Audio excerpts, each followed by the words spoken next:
धुळ्याच्या शिंगावे गावामध्ये शेतकऱ्यांना एकरवरच्या झेंडू फुलांच्या शेतीवर ट्रॅक्टर फिरवलेला आहे। झेंडू फुलाला योग्य बाजारभाव मिळत नाही आणि त्यामुळे शेतकरी हवालदिल।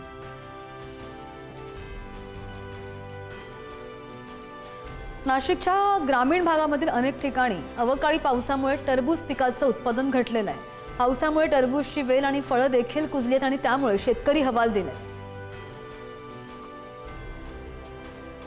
भंडाऱ्यामध्ये अवकाळी पावसामुळे पेरूची बाग उद्ध्वस्त झाली आहे। सततच्या पावसामुळे बुरशीजन्य रोगांचा प्रादुर्भाव पाहायला मिळतोय। युवा शेतकऱ्याचं मोठं नुकसान। जालन्यामध्ये अवकाळी पावसामुळे वेचणीला आलेल्या कापसाला कोंब फुटलेले आहेत आणि शेतकऱ्यांची चिंता वाढली आहे। जिल्ह्यामधील कापूस उत्पादक शेतकऱ्यांची चिंता वाढली।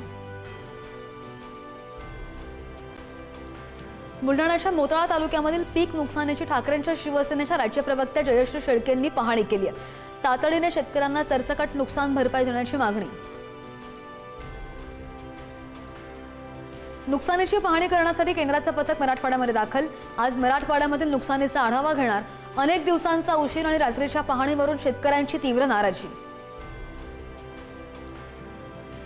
रत्नागिरीमध्ये पावसामुळे आंबा उत्पादक शेतकरी संकटात।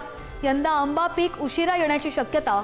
शासनाने आंबा उत्पादक शेतकऱ्यांना नुकसान भरपाई द्यावी, आंबा बागायतदार संघाकडून मागणी।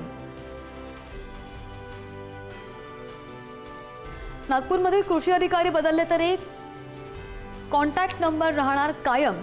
शेतकऱ्यांच्या मदतीसाठी कृषी विभागाचा निर्णय। जिल्हानिहाय कृषी अधिकाऱ्यांना आता कायम मोबाईल क्रमांक मिळणार।